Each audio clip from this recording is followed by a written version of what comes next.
नमस्कार। प्रभु राम के व्यक्तित्व और जीवन को समझने के इस प्रयास में आपका स्वागत है।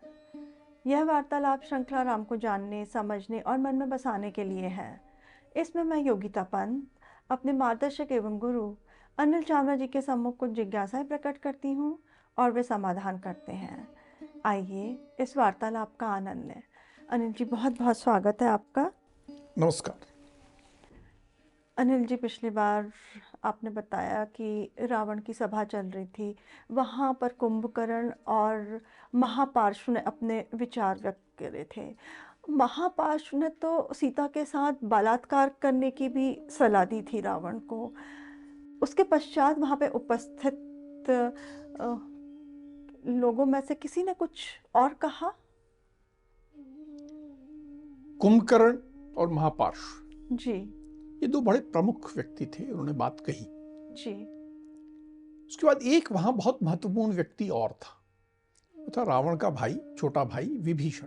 जी तुम्हें याद होगा कि रावण को मनाने के लिए जी कि वो गलत रास्ते ना जाए, जी विभीषण दो प्रयास कर चुका था।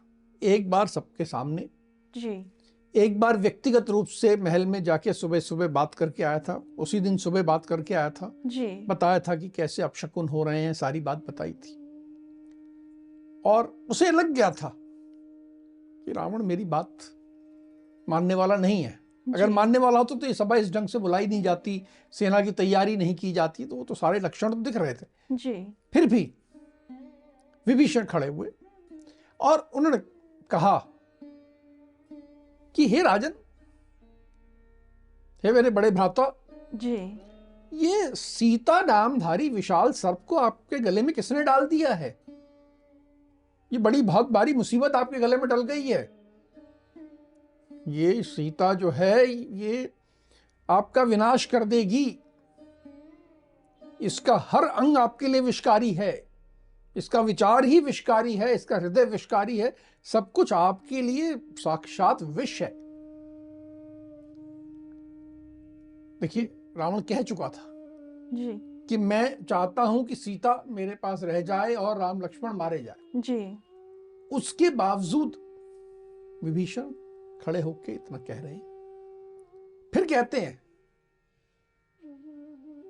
कि हे राजन, इससे पहले कि बहुत बड़े बड़े पहाड़ जैसे बड़े वानर आए लंका पे चढ़ाई कर दें, जी उससे पहले आप जनक नंदिनी को राम को सौंप दो। जी इससे पहले कि राम के चलाए हुए वायु समान वेगशाली, वज्र के समान तीखे जी वाण यहां आके राक्षसों का वध करें, जी राक्षस शिरोमणि मारे जाएं, जी उससे पहले ही सीता को राम को सौंप दो। ये जो तुम्हारे सारे योद्धा है ना, जी चाहे कुंभकर्ण हो, चाहे इंद्रजीत हो, महापार्श्व हो, महोदर हो, निकुंभ हो, कुंभ हो, अतिकाय हो, जी ये कोई भी राम के सामने टिक नहीं सकते। इनमें किसी के लिए संभव नहीं है कि राम के सामने टिक जाए। जी यदि सूर्य या वायु आके आपकी रक्षा करने लगे, जी यदि इंद्र या यम जी आपको अपनी गोद में बिठा ले, यदि आप आकाश में या पाताल में कहीं भी गुम हो जाओ, जी बिल्कुल छुपने का प्रयास कर लो, घुस जाओ, जी तो भी राम के हाथों तुम जीवित नहीं बचोगे। इसलिए हे राजन, मेरा तो यही कहना है कि ये जो तुम्हारे गले में सांप डल गया है, जी सांप को उतार दो और सीता को जाके राम को सौंपाओ। जी अनिल जी, विभीषण ने एक बार पुनः प्रयास किया रावण को समझाने का। उसके बाद वहाँ पे रावण के सभासद में से किसी ने कुछ कहा? अब देखिए, रावण की सभा में क्या है, सब लोग राजा को खुश करने का प्रयास कर रहे हैं। जी एक व्यक्ति राजा के विरुद्ध कुछ बोल रहा है, जी। तो ये तो मौका है दिखाने के लिए कि देखो हम कितने, हम इसका विरोध करना और राजा को दिखाना कि हम आपके कितने साथ हैं। जी। तो सेनापति प्रहस्त खड़े हुए। जी। याद रहे ये वही सेनापति हैं जिनका एक पुत्र हनुमान के हाथों मारा जा चुका है। जी। फिर भी खड़े होते हैं और बड़े अहंकार से कहते हैं कि हम देवताओं से, दानवों से, किसी से नहीं डरते। जी। भय तो क्या चीज है, ये तो हम जानते ही नहीं है। युद्ध में हमें यक्षों, गंधर्वों, नागों, पक्षियों, किसी से भय नहीं है। ये दो राजकुमार जो मनुष्य हैं, जी। देखिए उनको बड़े तिरस्कार के भाव से बोल रहे हैं। जी। ये दो राजकुमार, इनसे हमें कैसा भय, आप अनर्गल बातें कर रहे हो। इस प्रकार प्रहस्त ने जी। विभीषण के बड़ी समझदारी बात का एक उत्तर ऐसे दिया जो कि केवल जी। एक ये था, अहंकार था, दंभ था। जी। ये प्रहस्त के इस प्रकार दंभपूर्ण अहंकार से भरे वक्तव्य के बाद फिर विभीषण ने कुछ कहा? देखिए विभीषण भी बहुत बड़े योद्धा थे, जी। बहुत विद्वान थे, जी। और जो इस तरह की दंभपूर्ण बात कर की सेनापति प्रहस्त ने, जी। तो उन्होंने सीधा उससे को संबोधित किया। पर साथ ही जी। उन्होंने रावण और कुंभकर्ण को भी संबोधित किया। कुंभकर्ण भी पहले इस तरह की दंभ की बात कर चुके थे जी। कि मैं उनको खा जाऊंगा और मैं तो उनको ऐसे कर दूं, वैसे कर दूं, सारी बातें कर चुके थे। जी। उन्होंने कहा, हे प्रहस्त, रावण और कुंभकर्ण, जी। तुम लोग जो राम के बारे में बातें कर रहे हो वे संभव नहीं है कि ऐसे उसको मचल दूंगा, मार दूंगा, ऐसा नहीं होगा। जी। राम अर्थ विशारद है। अर्थ यानी संसाधन, हर जी। तरह के शस्त्र, अस्त्र, ये सब अर्थ के अंदर आते हैं। वे अर्थ विशारद हैं, जी। समस्त कार्यों को साधने में कुशल है। राम धर्म को ही प्रधान मानते हैं, जी। वे धर्म का सदा पालन करते हैं। अब ये बात देखिए, जो विभीषण कह रहे हैं, बहुत गंभीर बात उसमें उभर के आ रही है जी। कि यदि कोई व्यक्ति अर्थ में कुशलता रखता है, संसाधनों को ठीक उपयोग करना जानता है, संभालना जानता है, जी। और धर्म के मार्ग पर चलता है, जी। उसको हराना बहुत मुश्किल होता है, क्योंकि उसकी रक्षा धर्म स्वयं करता है। जी। तो विभीषण ने उसकी तरफ इशारा करते हुए कहा कि वे सदा धर्म का पालन करते हैं, वे महारथी वीर हैं, वे इतने वीर हैं कि उनके सम्मुख देवता भी अपनी हेकड़ी भूल जाते हैं। जी। देवताओं को भी उनसे भय, और तुम्हें भय नहीं है। जी। अभी राम के बाण तुम्हारे शरीर में नहीं घुसे हैं, इसलिए ऐसी बातें कर रहे हो। राम के बाण जो हैं वज्र के समान हैं, जी। वायु के समान वेगशाली हैं। वो प्राणों का अंत करके ही मानते हैं, ऐसे नहीं केवल छू जाएं आपको और घायल कर दें, वे सीधा प्राणों का अंत करते हैं। जी। रावण हो, चाहे त्रिशिरा हो, चाहे निकुंभ हो, ये मेघनाद जिसे इंद्रजीत भी कहते हैं, जी। इनमें से कोई भी राम का सामना करने में समर्थ नहीं है, कोई नहीं कर सकता। जी। तो इतने शक्तिशाली हैं जी। कि उनके सामने कोई नहीं टिक सकता। जी। फिर उन्होंने सब सभा को संबोधित करते हुए कहा जी। कि ये जो राजा है रावण, जी। इसके गले में एक बहुत बड़ा बलशाली सांप आ गया है। किस बलशाली सांप की बात कर रहे हैं? सीता। सीता की। ये जो काम है, जी। सीता अपने आप में देखिए पवित्र है, जी। सीता में बुराई नहीं है, जी। लेकिन एक दूसरी स्त्री के प्रति जो काम भावना है, जी। वो ही बलशाली सांप है जो कि व्यक्ति को का नाश कर देगा। सीता राम के लिए अमृत है जी। और बाकी हर व्यक्ति के लिए विष है। जी। समझाने लगे सभासदों, ये इस राजा के गले में एक सांप आ गया है जी। और इससे इसकी बुद्धि भ्रष्ट हो गई है। ये सोच नहीं पा रहा है। जी। आप सबने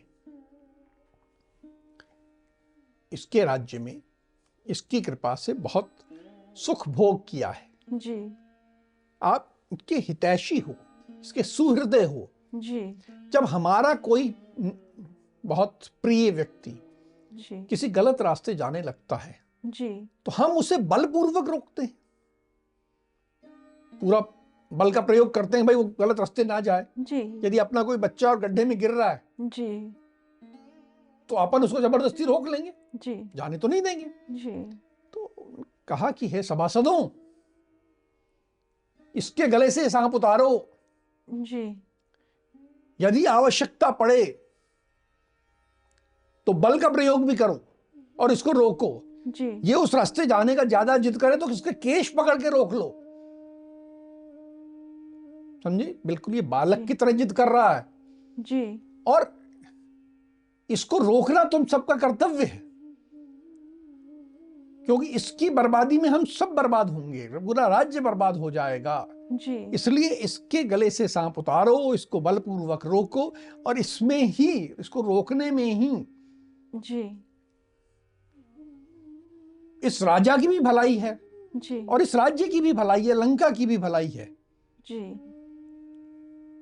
राम जो हैं वे उत्तम चरित्र वाले हैं। जी। वो उत्तम चरित्र रूपी जल से भरा हुआ समुद्र है, उसमें ये रावण डूब जाएगा, जी। डूब रहा है। मेरी पुनः एक जी। बार पूरी सभा को सम्मति है, जी। सलाह है जी। कि हम सब मिलकर निर्णय लें और सीता को जी। राम के पास लौटा दें। आप सब समझिए जी। कि सच्चा मंत्री कौन होता है, जो सारी बातों का आकलन करे, जी। अपनी शक्ति का, अपने शत्रु की शक्ति का, धर्म का, अधर्म का, हित का, अहित का, जी। सारी बातों का आकलन करे जी। और उसके बाद राज्य को सही रास्ते ले जाने के लिए जी। राजा को उचित सलाह दे, उचित बात करे। तो आप लोग कृपया अपने कर्तव्य का पालन करो जी। और आज ये निर्णय करो कि सीता को हम लौटा दें। जी।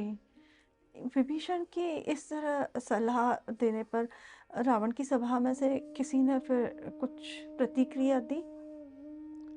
देखिए, वो इस कठोरता तक चले गए थे जी। विभीषण, जबकि उन्होंने रावण के विरुद्ध पूरी सभा को जी। विद्रोह करने के लिए भी उकसा दिया। जी। स्वाभाविक है कि रावण एकदम तमतमा गया। जी। अब रावण के छोटे भाई के विरुद्ध जी। बोलने की हिम्मत हर किसी के पास तो नहीं हो सकती। जी। तो अब रावण का जो पुत्र था, जी। मेघनाद, जी। जिसे इंद्रजीत भी कहते हैं, जी। वह खड़ा हुआ और उसने बड़े अपमानजनक ढंग से जी। विभीषण को संबोधित किया जी। और कहा कि हे छोटे चाचा, आप ये डरे हुए व्यक्ति की तरह निरर्थक बातें कैसे कर रहे हो, अनर्गल बातें कर रहे हो आप। जी। हमारे कुल में आप एक अकेले ऐसे आदमी हो जिसमें ना कोई बल है, ना कोई वीर है, ना पराक्रम है, ना कोई शौर्य है। जी। आपका तो कुछ है ही नहीं, आप में तेज भी नहीं है, कुछ नहीं है। जी। आप निरर्थक बातें करते हो, पूरी तरह अपमानित करते हो। अपने चाचा से बात कर रहा है जी। जी। कि आप ऐसे हो। जी। ये दोनों राजकुमार क्या हैं जिनसे आप हमें डरा रहे हो? हमारी जरूरत नहीं है, मेरी और पिताजी की जरूरत नहीं है। जी। हमारा कोई भी छोटा सा राक्षस जाएगा, उनको मार के आ जाएगा। देखिए दम्भ कैसा। जी। ये वही राम है जिन्होंने 14,000 राक्षसों को अकेले मार दिया था। जी। लेकिन यहां आंखें की अंधी हो गई, दंभ से जी। भरे हुए हैं। और उस दंभ में बढ़ के बोलते हैं, मेघनाद बोलता है कि मैंने जी। इंद्र को भी स्वर्ग से नीचे लाके यहां धरती पर बिठा दिया था, जी। और जब मैंने किया तो सारे देवता इधर उधर भगते फिर रहे थे। आप उस बात को भूल गए हो क्या? जी। देवताओं के हमने दलन किया है, बड़े बड़े दैत्यों को हराया है, जी, इतने हम बल से संपन्न हैं, और इन छोटे से दो मनुष्यों से, इन जो राजकुमार हैं, इनसे क्या डरना? जी, हम नहीं डरते, आप में कुछ, आप बिल्कुल शक्तिहीन हो, बलहीन हो, तेजहीन हो, इसलिए आप डरते हो और इस तरह अनर्गल बातें कर रहे हैं। जी। ये इंद्रजीत की इस तरह से अपमान भरी बातें सुनने के बाद फिर विभीषण ने और कुछ कहा? अब छोटा बच्चा जी, चाचा का जी, पूरी सभा में ऐसे अपमान कर रहा है, जी, तो स्वाभाविक है कि विभीषण को भी प्रतिकार करना पड़े। जी, प्रतिकार किया, जी, ने कहा कि हे मेघनाद, तुम बालक हो, अभी तुम्हारी बुद्धि कच्ची है, जी, तुम्हारे मन में कर्तव्य और कर्तव्य का ठीक निश्चय नहीं हुआ है, तुम समझते नहीं हो इन बातों को, जी, जो तुम बोल रहे हो इस तरह की बातें, जी, और जो कुछ तुम बोल रहे हो बिल्कुल निरर्थक बात है और अपने विनाश के लिए ऐसी बातें कर रहे हो। जी, तुम राजा के पुत्र हो, जी, लेकिन पुत्र जो होता है मित्र होता है, सबसे बड़ा हितैषी होता है, जी, लेकिन तुम पुत्र होकर भी शत्रु हो अपने पिता के, उनके हितैषी नहीं हो, जी, तुम्हारी बुद्धि खोटी है। सच बात यह है कि तुम मार डालने योग्य हो, ऐसा जी, पुत्र जीवित रखने योग्य नहीं होता जिस तरह के तुम हो, जिस जी, मार्ग पर अपने पिता को ले जा रहे हो। देखिए, मेघनाद ने कठोर शब्द कहे थे, जी, तो उसको वैसे ही कठोर शब्द वापस मिल रहे थे, पूरी कठोरता से जवाब दे रहे हैं जी, कि तुम मार डालने योग्य हो, जी, तुम्हारी बुद्धि खोटी है, तुमको इस सभा में किसने बुला लिया? तुम यहां बैठने योग्य नहीं हो, जी, जिसने तुम्हें इस सभा में बुलाया, जिसने बुलाया वो भी वध करने योग्य है। जी, तुम में ये योग्यता नहीं है कि तुम ये कर सको। तुम समझ नहीं रहे हो कि राम के बाण जो हैं जी, साक्षात ब्रह्मदंड के समान हैं, वे काल के समान होते हैं, यमदंड के समान होते हैं, उन्हें कौन सह सकता है? फिर उन्होंने एक बार रावण की तरफ मुख किया और कहा कि ये इन सब की बातों पे मत विचार करिए, जी, मैं पुनः आपसे आग्रह करता हूं, सुझाव देता हूं, सलाह देता हूं जी, कि हम लोग सब एकत्रित होकर राम जी, के पास जाएं, जी, उन्हें धन, रत्न, आभूषण, दिव्य वस्त्र, मणि जी, सब लेके जाएं हम ये सब, और जी, साथ में देवी सीता को भी ले जाएं, जी, और इन सब के साथ ले जाकर हम राम को ये सब समर्पित करें, देवी सीता और ये सब भी, जी, भेंट भी, केवल देवी सीता अकेले नहीं भेजे हम, जी, हमसे गलती हो गई तो क्षमा मांगने के लिए जी, ये सब विभिन्न अच्छी अच्छी सामग्री लेके जाएं, जी, हम उनको समर्पण करें, जी, और अगर हम ये सब करेंगे तभी हम इस नगर में शोक रहित होकर रह पाएंगे, निवास कर पाएंगे, नहीं तो हमारा जी, यहां सुख से रहना संभव नहीं है। फिर एक बार देखिए, पूरा जी, प्रयास कर रहा है जी, कि युद्ध भी ना हो जी, और राज्य का हितैषी बन के विभीषण प्रयास कर रहा है। जी।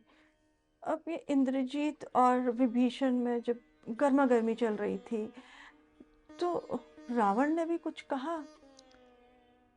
अब रावण को बीच में आना था, जी, क्योंकि सबसे उच्च स्तरीय दो लोग थे, जी, उसके बाद अब रावण का ही मामला बचा था। जी, अब रावण ने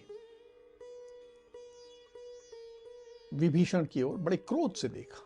जी, देखिए, रावण के सिर पे काल मंडरा रहा था, जी, वो उचित अनुचित का निर्णय करने का की बुद्धि खो चुका था। जी, अब क्रोध, काम जब एक व्यक्ति को ग्रसित कर लेते हैं जी, तो वो कैसे होता है? अब उसने कहना शुरू किया कि यदि एक जी, व्यक्ति को शत्रु के साथ रहना पड़े जी, या कुपित गुस्सा हुए विषधर सर्प के साथ रहना पड़े, जी, तो रह ले, लेकिन ऐसा मित्र जो मनी मन शत्रु हो, जी, ऊपर ऊपर से सेवा कर रहा है पर मन में शत्रु है, ऐसे व्यक्ति के साथ ना रहे। अर्थात ने विभीषण को ऐसा कहा कि तुम उनसे भी गए गुजरे हो, जी, कुपित विषधर सर्प से भी गए गुजरे हो, तुम्हारे साथ रहना उस प्रकार है। जी, बोले मैं जो सजातीय बंधु होते हैं ना, उनका स्वभाव जानता हूं। जी, ये अपने लोगों का मैं सबका स्वभाव जानता हूं। ये पूरे विश्व की बात है, केवल राक्षसों की बात नहीं। जी, उन्होंने कहा कि ये हमेशा ईर्ष्या करते हैं। जी, अपना कोई व्यक्ति अगर किसी विपत्ति में, किसी संकट में फंस जाए जी, तो इनको बड़ा आनंद आता है। तुम्हें वैसा ही आनंद आ रहा है मुझे विपत्ति में देख के। ये साधारण बात है जी, कि एक व्यक्ति ज्येष्ठ होने के कारण राजा बना, जी, वह बहुत विद्वान है, शूरवीर है, राजकार्य को अच्छी तरह चला रहा है, पराक्रमी है, जी, पूरा विश्व उसका सम्मान करता है, लेकिन उसके कुटुंबी जन जो हैं, परिवार के लोग जो हैं, जी, इससे प्रसन्न नहीं होते। वो तो मौका देखते हैं कि कब इसको अपमानित करें और कब इसकी टांग खींच लें, कैसे इसको नीचा दिखा दें। तुम वही कर रहे हो। समझे? उसकी जो सारी विभीषण की हितकारी बातें थी, उसको जी। केवल इस रूप में रावण ले रहा है जैसे कि विभीषण को ईर्ष्या हो। जी, उसको विभीषण ने सच्चे मन से रावण का हितैषी होने के नाते ये बात कही, ऐसा नहीं ले रहा। नकारात्मक रूप में ले रहे हैं। नकारात्मक रूप में ले रहा है। जी, तो हाँ, मैं जानता हूं ये जो कुटुंबी होते हैं ना, परिवार के लोग, ये सबसे जी। ज्यादा अतताई होते हैं, सबसे ज्यादा कष्ट देने वाले होते हैं। जी, ये ऐसे होते हैं कि मौका पड़ने पर आग लगा देंगे, जी, जहर दे देंगे, शस्त्र से मार देंगे, जी, धन हड़प लेंगे, कोई जी। क्षेत्र हो उसे हड़प लेंगे, स्त्रियां हो तो उनको भी अपने पास कब्जा कर लेंगे। ये ऐसा ही होता है। जी, तुम भी उसी प्रकार के हो, ऊपर से बड़े अच्छे अच्छे, जी, पर मनोभाव जो हैं अत्यंत क्रूर और भयंकर। जी, एक बार की बात है, रावण कह रहा है, जी, एक बार की बात है, पद्म वन में जी, हाथी आपस में बात कर रहे थे। जी, उन्होंने देखा कि शिकारी आ रहे हैं फंदा लेके, जी, तो हाथियों ने आपस में बात कही कि हमें शस्त्र से, अग्नि से, पाश से, किसी से कोई डर नहीं है। जी, हमें डर है तो किससे? अपने ही लोगों से हैं जो स्वार्थवश जी, हमारा पता बताएंगे और जी। हमारे पकड़े जाने का उपाय भी बता देंगे। देखिए, यहां रावण गलत नहीं है। रावण ने जो कहा यह होता है। हमारा इतिहास गवाह है कि कई राजा इसीलिए हारे कि कोई उनका अपना आदमी धोखा देता है। जी, पर जो यहां बात हो रही थी विभीषण के, कि ये बात हो रही थी कि धर्म के मार्ग पर चलना चाहिए। जी, उस सलाह को ना मान के जी, रावण किसी दूसरी दिशा में बात को ले जा रहा है। सारा दोषारोपण कर रहा है विभीषण पे। जी, कह रहा है आज सारा संसार मेरा सम्मान करता है, जी, हर जगह मेरी वाहवाही होती है, लेकिन इससे तुम प्रसन्न नहीं हो। जी, मैं पूरे विश्व के सिर पर पांव रख के ऐश्वर्य भोगता हूं, तुम सबको कोई भोगने का अवसर देता हूं, जी, पर इससे तुम प्रसन्न नहीं हो, क्योंकि तुम हो खोटी बुद्धि के, तुम जी। अनार्य हो, तुम में सब तरह के दुर्गुण है, सब तरह के दोष है।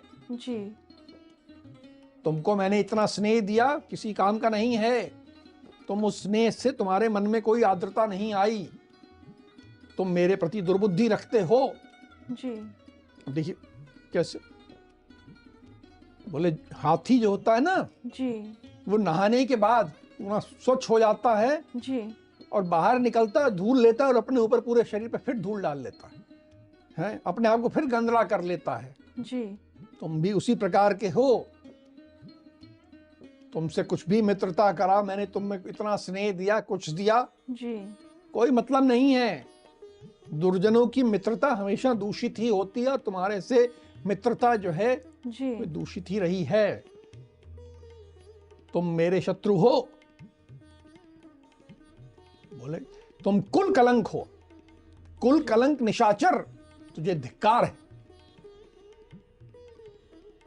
तूने जो कुछ कहा जी। सुनने योग्य नहीं था, और इस सभा में जी। तेरे सिवा किसी और ने कहा होता जी। तो मैं उसे प्राण दंड देता, उसका सिर उसके धड़ से अलग कर देता। तुम्हारी मैंने बहुत सुन ली। तुम जैसा दुष्ट, दुर्बुद्धि, दुर्जन व्यक्ति, उसे स्नेह देना बेकार है। इस तरह जी। कठोर शब्दों में रावण ने प्रतिकार किया। जी, रावण के इतने कठोर वचन सुनने के बाद फिर विभीषण ने कुछ कहा, कुछ किया? अब कहने करने वाली बात समाप्त हो चुकी थी। जी। रावण ने जिस तरह का भाव कहा, जिस तरह का संकेत दिया, जी। प्राण दंड तक की बात कह दी अपने भाई के लिए, जी। तो उसके बाद और कुछ तो हो नहीं सकता था। जी। विभीषण इसके लिए तैयार थे, बिल्कुल तैयार थे। जी। उन्हें मालूम था कि ये ऐसा ही होने वाला है, फिर भी उन्होंने एक अंतिम प्रयास किया था। अब ये बात आने के बाद जी। उन्हें लगा कि मेरा इस सभा में रुकना उचित नहीं है, मैं कुछ भी इसमें अच्छा योगदान नहीं दे सकता। जी। ये विनाश के रास्ते चल पड़े हैं जी। और मैं इनका साथ देके कुछ मैं भला नहीं कर सकता, न राज्य का, जी। न अपने भाई का, न अपने कुटुंब का, न परिवार का। जी। उसी समय विभीषण 4 अन्य राक्षसों के साथ खड़े हुए, अपना अपना गदा लिया उन्होंने जी। और सीधा आकाश की ओर उछल गए। और जब आकाश की ओर उछले तो उन्होंने, विभीषण ने अंतिम बार रावण को संबोधित किया। जी। हे रावण, तुम्हारी बुद्धि भ्रम में है। तुम काम के अधीन हो गए हो, इसलिए तुम बुद्धि का सही उपयोग नहीं कर पा रहे हो। जी। तुम धर्म के मार्ग पर नहीं हो। तुम बड़े भाई हो मेरे। जी। बड़े भाई होने के नाते तुम्हें मुझे डांटने का अधिकार अवश्य है, जी। लेकिन जो तुमने शब्द कहे जी। उन वचनों को मैं नहीं सह सकता। ये सहने योग्य वचन नहीं है। जी। तुम काल के वश में आ गए हो, इसलिए मेरी नीति युक्त, धर्म युक्त वचनों को भी जी। बुरा मान रहे हो। इनसे ये ठीक नहीं है। फिर एक श्लोक आता है जी। जो हमारे शास्त्रों में बार बार आता है। जी। विभीषण ने कहा जी। कि जो मीठी मीठी बातें करें, जी। बहुत प्रिय लगने वाली मीठी मीठी बातें करें, जी। ऐसी बातें जो कि हित अहित से जिनका कोई लेना देना नहीं, जी। केवल मीठी मीठी बातें करें। जी। ऐसे कहने वाले बहुत सुगमता से मिल जाते हैं। जी। मीठी बात करने वाले बहुत सुगमता से मिल जाते हैं। आप जितने मर्जी भीड़ इकट्ठी कर लो। जी।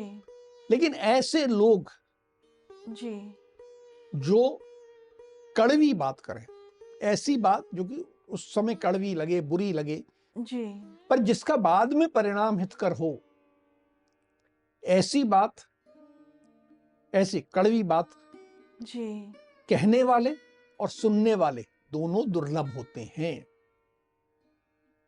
अर्थात मैंने कड़वी बात अवश्य कही है, जी। लेकिन उसका परिणाम, मेरी बात का परिणाम जी, हितकर होता। मैं तुम्हारा हित चाहता हूं। जी, मैं नहीं चाहता कि मैं तुम्हारी मृत्यु राम के वाणों से होती हुई देखूं। जी, ये मैं नहीं चाहता था, इसलिए मैंने इस तरह सब कुछ कहा। जी, मेरी बातें यदि तुम्हें बुरी लगी हों जी, तो मुझे क्षमा करना। मेरा तुम्हें अपमानित करने का कोई लक्ष्य नहीं है। मैं जी, तुम्हें अपमानित नहीं करना चाहता, मैं तुम्हारा हित चाहता हूं। जी, अब मैं जा रहा हूं। अब तुम इस लंका में रहो और इस लंका की रक्षा करो, जी, तुम्हारा कल्याण। ये शुभकामना देते हुए जी, विभीषण अपने 4 अन्य साथियों के साथ जी, वहां से प्रस्थान कर जी। अनिल जी, विभीषण ने जो कहा वो तो बहुत ही हितकारी बातें कहीं, धर्म की बातें कहीं, किंतु रावण को तो अधर्म की का साथ देने की आदत दी थी, तो उसने कुछ सुना नहीं। पर मुझे लगता है कि जो विभीषण ने कहा अ, वो आज भी सार्थक होता नज़र आता है।